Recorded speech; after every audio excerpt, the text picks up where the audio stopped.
তাই বর্তমান যুগে আমরা সোশ্যাল মিডিয়া এটা আমরা এক ধরনের বহুত ফায়দা হয়েছে।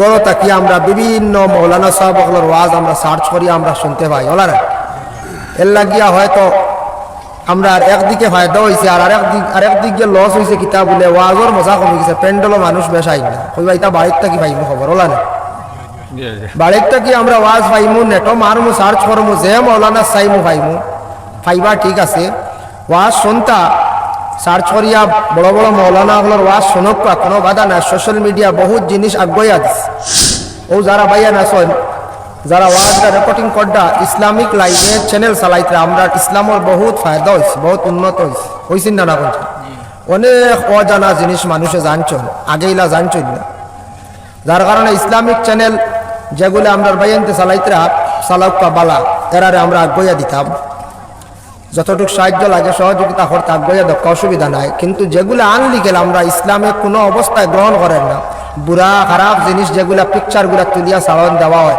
এটা আমরা সাপোর্ট করলে আমরা ক্ষতি হইব গুণা হইব আছে না নি বুড়া বুড়া জিনিস যেগুলা জিনিস চকুর সামনে বাসে আপনার ফেসবুকও দেখার পরে কোনো সময় খুব সরমও লাগে এমন দেখা যায় নির্লজ্জ খাস জিনিস মানছে করিয়া ছাড়িয়া দিছন যেটা বিলকুল অবৈধ দেখার পরেও গুণা সাপোর্ট করলেও গুণা ই চ্যানেল এটা আমরা সাপোর্ট করার আমরা প্রয়োজন নেই। এটা চ্যানেল আমরা বিশেষ করিয়া সাপোর্ট করার আমরা মুসলমান হিসাবে সাপোর্ট করতাম। ইসলামিক লাইনের বালা চ্যানেলগুলো আছে যেগুলা ইসলামের হাত চালা বালা খবর দেয় এগুলার সাহায্য করা কোনো অসুবিধা না বরং সহায়তা হইব। তবে বাড়ির থাকিয়া নেটের মাধ্যমে ওয়াজ শুনরা হয়তো শুনিয়া আমল করতে পারেন কিন্তু এটার যে আসর আছে মহফিলও আসার ঘরে যেন নসিহত শুনিয়া যে আসর পয়দা হয় যে ফায়দা হয় এই ফায়দার থাকি এই সব থাকি মহরুম থাকবা বাড়ির থাকি শুনায় আর মহফিলও আসে। মা বইনগুলোর লাগি মাইক সেটিং করা হয়েছে বাড়ির থাকি শুনতা মহফিলও মহিলাসকল আসা নিষিদ্ধ যার কারণে মহিলাসকল মহফিলও আসতা না। মা বইনগলে বাড়ির থাকি ওয়াজ শুনতা পুরুষ লোক যে বাড়িয়ে করে আসন গ্রাম প্রতিবেশী এলাকাত কোনো মহফিল আয়োজন করলে গিয়া খালি যেন নসিহত শোনা তা নাই মহফিল গিয়া সমবেত হইয়া জমায়েত হইয়া এক বাক্যে সারায় দোয়া করলে এই দোয়া আল্লাহর দরবারে কবুল হয়। নেক মহফিল গিয়া দোয়া করলে গুনাহগার বন্দাগুলোরে বালা মানুষের খাতিরে আল্লাহ মাফ দিলেন হকা সুবহানাল্লাহ। বাজার থেকে ডাইল কিনিয়া আনলে ডাইলর কেজি 100 টাকা উদাহরণস্বরূপ 100 টাকা ডাইলর কেজি দেখবা ডাইলর লগে ভাতর এগু খাওয়া যায়নি পঞ্চায় জি না ভাতর বিকি যা লগে 100 টাকা না তো ডাইলর লগে ভাতর ঢুকিসল এর কারণে ডাইল হয়ে গেছে গিয়া ভাতরের দাম হয়ে গেছে গিয়া 100 টাকা কিন্তু এই ভাতরটা বেকার গেছে। কিন্তু হে ডাইলর লগে মিশার কারণে আপনার সবেদর লগে মিশার কারণে সানার লগে ভাতর মিশার কারণে লাগিয়া বইসলো লগে আসলো গতিকে তার উপস্থিত মূল্য বাড়ে গেছে দাম বাড়ে গেছে। যার জন্য নিশ্চয় এই জায়গাত আলোচনা হয়েছে বিভিন্ন সাবজেক্ট নিয়ে আলোচনা করছেন। আমি আপনার খেদমত পবিত্র কালামুল্লাহ শরীফ তাকিয়া দুই জায়গার থেকে 2টা আয়াতে করিমা তিলাওয়াত করছি আর আল্লাহর রসুলের একটা হদিস শরীফ তিলাওয়াত করছি ও আয়াত এবং হদিস নিয়ে আলোচনা করবো ইনশাআল্লাহ আল্লাহ তৌফিক দিতা।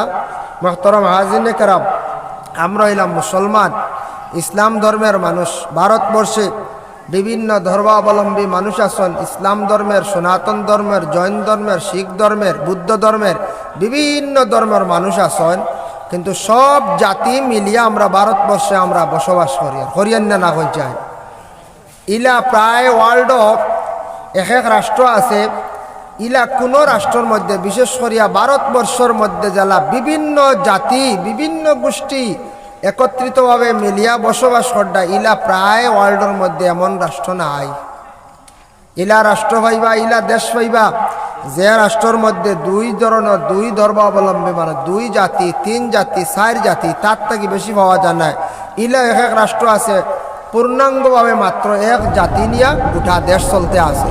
কিন্তু ভারতবর্ষ বহুত বড় উপমহাদেশের মধ্যে যে দেশ এশিয়া মহাদেশের মধ্যে যে দেশের মধ্যে যে রাষ্ট্রের মধ্যে বিভিন্ন জাতি বসবাস করডা যার প্রত্যেকে যার নিয়ম অনুযায়ী ধর্মরে পালন করিয়া যাইতে।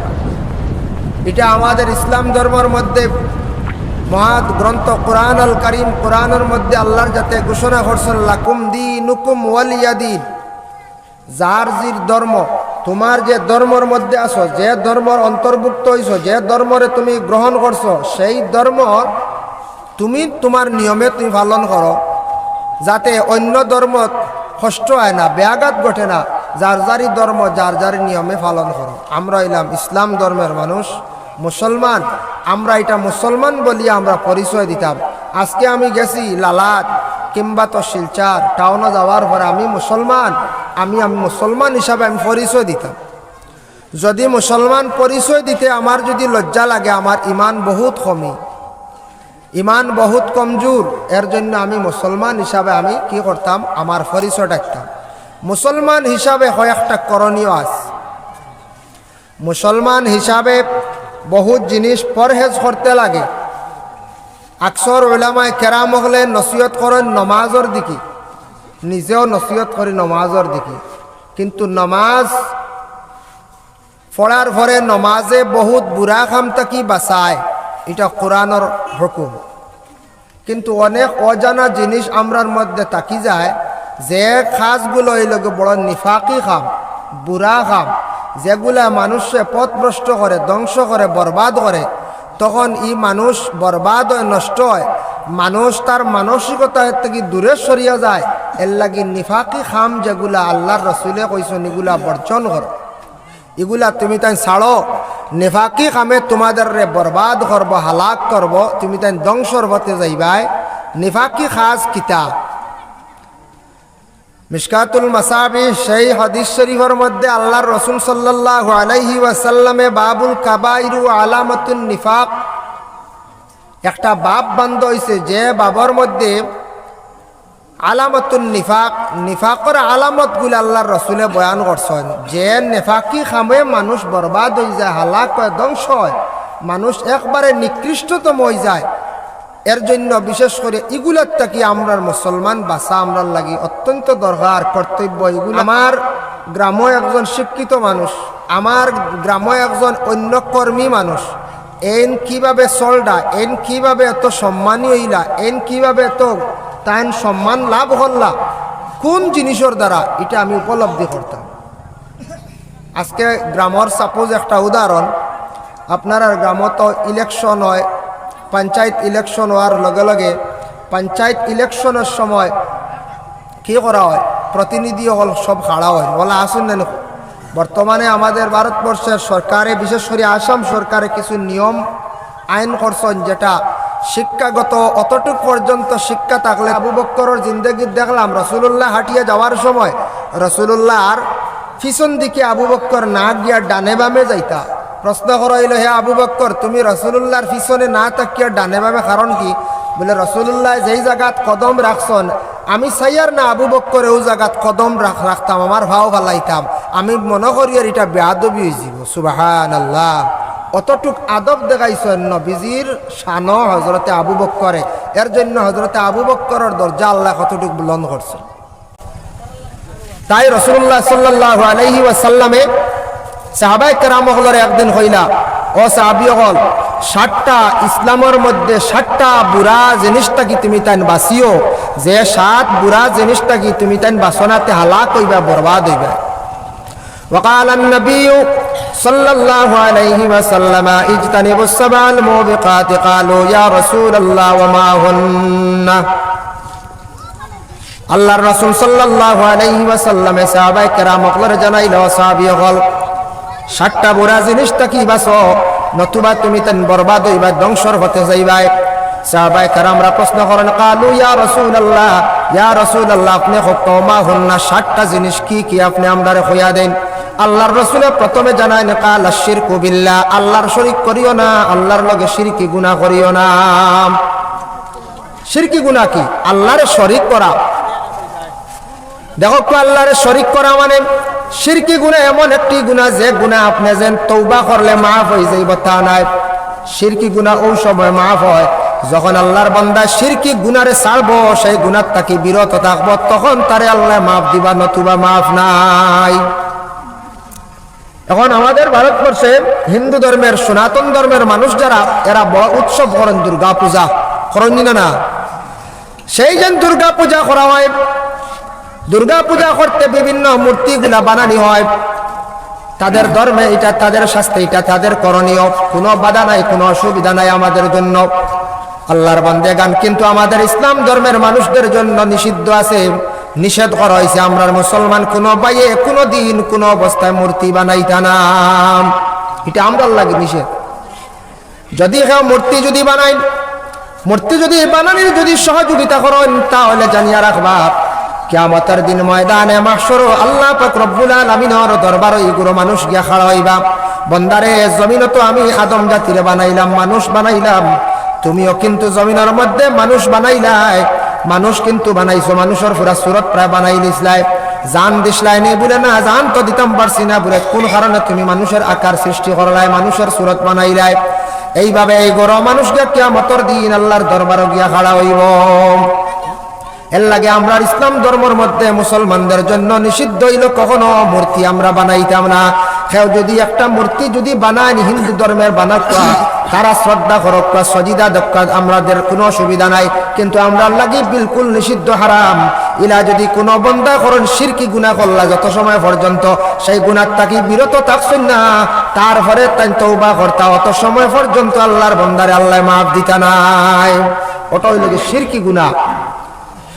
যেমন বছরের জানুয়ারির যখন আরম্ভ হয় পিকনিক খাওয়া যে সময় আরম্ভ হয়, এই সময় হিন্দু ধর্মের ছেলেরা বেশিরভাগ পিকনিকও যায়, যাত্রা অসুবিধা নাই, এই সময় যাইন বনভোজন করেন। তার কারণটা কি?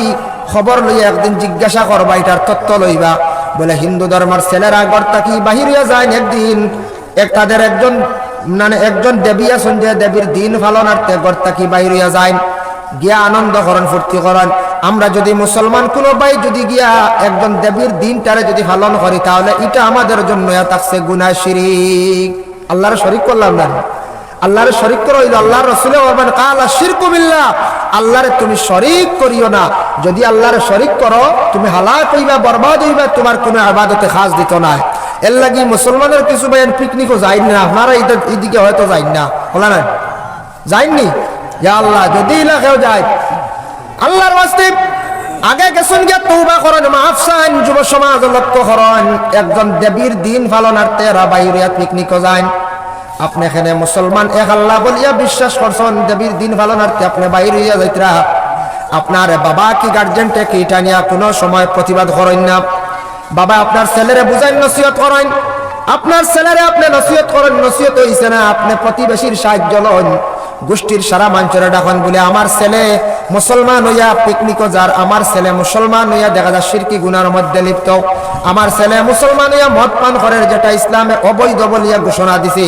তাই আপনি প্রতিবেশীর সাহায্য লইতা, প্রতিবেশী হইছে না মহল্লাত গিয়া বাবা গার্জেনটা নালিশ দিতা, মহল্লার মানুষের দরিয়া নিয়ে যারা সাক্ষী প্রমাণে হওয়া যাইব, যদি মদ পান করে ছাড়ে না, তাহলে তার উপরে হুকুম হইয়া থাকছে গিয়া শরীয়ত মোতাবিক তারে সমাজের সামনে 80টা ডান্ডা দেওয়া, 80টা ডান্ডা দিতা।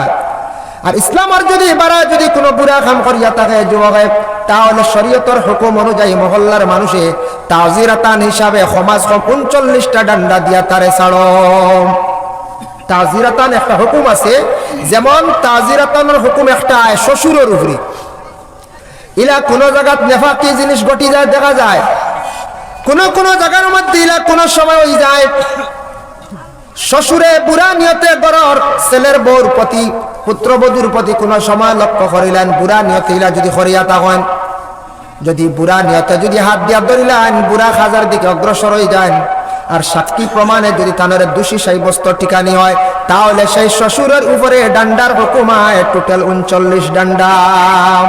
এই ডান্ডাই দূর রাখা হয় না, 39টা ডান্ডায়। শ্বশুর আপনার ছেলের বউ আপনার জন্য বিবাহ করা বিলকুল হারাম।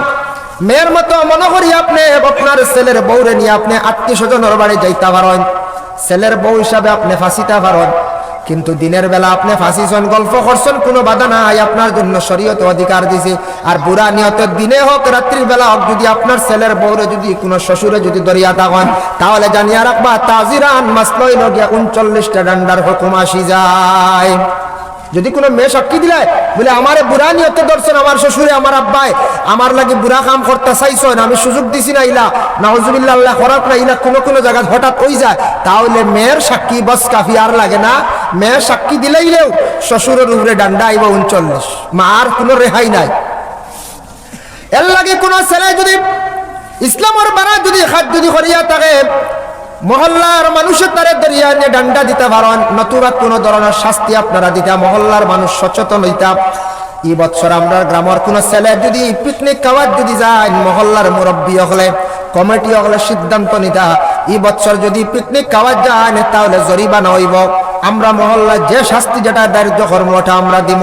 ইলা যদি প্রত্যেক মহল্লার মানুষের যদি এইভাবে যদি কোনো ধরনের শক্ত যদি আইন করেন, তাহলে হকাসান কোনো মহল্লার থেকে কোনো যুবক ছেলে পিকনিক আর যাইতে পারবনি শুনছা? জি না, আমরা মহল্লার কিছু করণীয় আছে, এগুলা আইন করতে রেজুলেশন বানাইতা, রেজুলেশন কিছু ফাঁস করিয়া রাখতা, লিখিত বইতে বানাতা, যে মহল্লার যদি দেখা যায় শোনা যায় যেটা ইসলামের বা ইতার কি জিনিস বাড়ে। এই বছর যদি এক গাড়ি যায়, পরের বছর দেখবা 2 গাড়ি হয়ে যাইব, বাড়বেন না কোন যায় ছোট যারা এরা সুযোগ পাইবা, আমরাও এক গাড়ি দিয়ে বাড়ি দিতাম, আমরাও এক গাড়ি লিয়া বাড়ি দিতাম। এটার থেকে আস্তে আস্তে ইসলামের ক্ষতি আরম্ভ হইব, ইসলামের পিছনে সমালোচনা আসব। যার জন্য আল্লাহর বান্দেগান আজ থেকে 15-20 বছর আগে অনেক হিন্দু ধর্মের নারীরা প্রশংসা করতো ইসলাম ধর্মের নারীদের।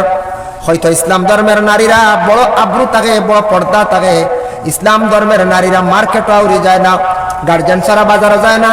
এখন তো আমাদের ইসলাম ধর্মের নারীদের একটা দেখা যায় প্রশংসা কমে গেছে গিয়া। বলে কি প্রশংসা নাই, সমালোচনা পিছনে আই গেছে। ইসলাম ধর্মের নারীরা প্রায় 30%, 40%, 40-50 জন পাওয়া যায় স্বামী ঘরের মধ্যে রাখিয়া নিজের ইচ্ছা স্বাধীন অবস্থায় মার্কেটিং করডা। এটা কিন্তু আপনার আমার দেশ মনে করি আর মহিলা মার্কেট করডা বালা জানিয়া রাখো, এটা প্রথম যুগে জাহিলিয়াতের যুগের মধ্যে ছিল, এখন আমাদের দেশে সেটা আরম্ভ হয়ে গেছে গিয়া। হইবা মার্কেটিং করা নাইলে মহিলাদের জন্য হ্যাঁ যাই আছে। নিজের স্বামী নিয়ে আপনি যান, আপনার উপযুক্ত ছেলে নিয়ে আপনি প্রয়োজন মার্কেট করেন, ডাক্তারের কাছে যাইতে যান, কোনো অসুবিধা নাই। আর আপনার নিজের স্বামীর ঘরের মধ্যে রাখিয়া, উপযুক্ত ছেলে রাখিয়া, ছোট্ট বাচ্চা লইয়া আপনার স্বাধীন মতো আপনি ঘর থেকে বাইরে মার্কেটিং করডা, আপনার স্বামীর টাকা সত্ত্বেও, আপনার উপযুক্ত ছেলের টাকা সত্ত্বেও আপনি মার্কেটিং করডা। জাহিলিয়তের যুগের মতো মহিলাদের কাজ করডা। এমন এক যুগ বাবা ছিল, এমন এক সময় ছিল জাহিলিয়তের যুগ। সেই যুগে সেই সময়ে মহিলারা নিজের স্বামীর ঘরের মধ্যে রাখিয়া তারা স্বামী হিসাবে তেমন গণ্য করতো না। তখন তারা মহিলাকে বাজারের মধ্যে নেঙ্গা অবস্থায় চলাফেরা করতো, রাস্তায় হাঁটিত। কোন সময় কোন পুরুষেরা মহিলাদের দেখিয়া তারা আকৃষ্ট হইয়া মহিলাদের জন্য বুড়া কাজ করতো। তখন সেই সময় সুবিচার আসলো না, মহিলাগুলো বিচার চাইতো, কিন্তু পুরাপুরি তারা বিচার পাইতো না। সেই সময় এমন এক যুগ আসলো, সেটার নাম জাহিলিয়তের যুগ। এর লাগে মা বোনরা এখন আমরা দেখা যায় চৈত্র মাস একটা রিডাকশন বাজার হয় না, দেখলানি আপনারা? এই বাজারও আমরা একগুলো মা বোন এখন সস্তা লইতা আমরা আর পাগল হয়ে যান গিয়া কিছু কিছু জায়গা। আসলে আমরা বুঝাইছি আমরা শিহার নাই, আমরা মনে করি সস্তা। আমরা বহুত জলদি করে গেলাম চৈত্র মাস রিডাকশন হয় কোন মাল পঞ্চায়েত যেটা খারাপ ওঠে না, যে মালটা তার ডেট যার গিয়া হয়তো 1 বছর ডেট আছে, কিংবা তো মাত্র 6 মাস ডেট আছে, কাপড়টা নষ্ট হয়ে যার গিয়া ও কাপড়টা আপনার কম পয়সা রিডাকশনে সেল করে। হ্যাঁ, আপনার ওটা দেখিয়া আমরা বড় জলদি করে যাই কাপড়টা কিনে আনি। আনক্কা আপনি যদি অভাবী মানুষ হন, আপনি নিয়মিত অবস্থায় আপনি মার্কেটে যান। চৈত্র মাস মা বন্ধের পাওয়া যায় বিভিন্ন মার্কেটের মধ্যে, বড় দুঃখ লাগে। নিজের স্বামী ঘরের মধ্যে রাখিয়া নিশ্চয় সেই মহিলা স্বামীর গুরুত্ব দিতরা না, স্বামীর সম্মান করডা না, স্বামীর ইজ্জত দিতরা না। এটার থেকে একটা প্রমাণিত হয়। যার জন্য মা বলকলে নিজ স্বামী লইয়া, উপযুক্ত ছেলে লইয়া, আপন বাইরে লইয়া মার্কেটে যাবা, মহিলার সম্মান থাকবো। আর যে মহিলা এইভাবে চলাফেরা করবা, অটোমেটিক মহিলার সম্মান কমবো। মানুষে কইবা সেই মহিলা হয়ে গেছে গিয়া মানে একবারে ছাড়া।